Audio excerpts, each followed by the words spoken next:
Yeah. No, the perimeter is the not as thick as this other. Yeah.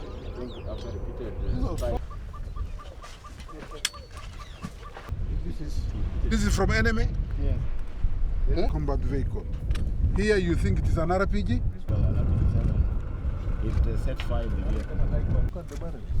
So you see the fighting Goobihii, which attracted attention.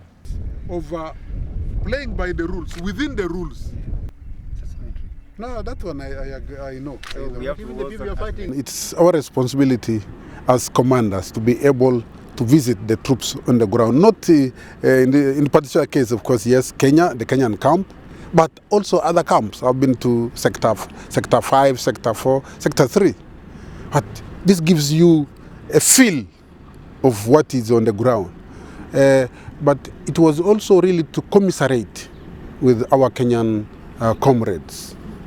And that AMISOM is not a peacekeeping mission.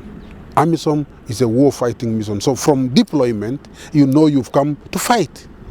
And in a fight, of course, there are casualties. But what is important for AMISOM is to ensure that those casualties are to the minimum acceptable. 17th evening, and establish a defense. We have seen them, sir. Oh, Yes, sir. where this one is still in their hands? One is still believed to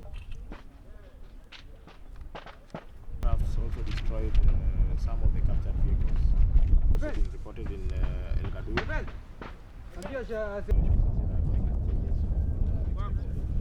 Ordinary Land Rovers.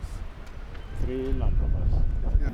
It is important for the Somali people to note that this happened, but AMISOM is back on the ground.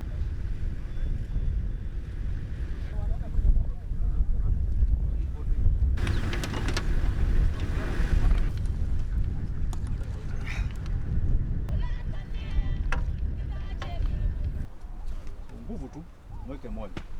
Sasa force headquarter wana support ya nchi, ni kazi ngumu. Like, it is very unfortunate kwamba tuna kurudi na wataendelea kuzifanya Mogadishu. This is the time to ensure that that support is consolidated, that we are invigorated, we are emboldened to pursue this enemy to wherever he goes. Moyo najua mko nao, iko ile mnakuanga nayo.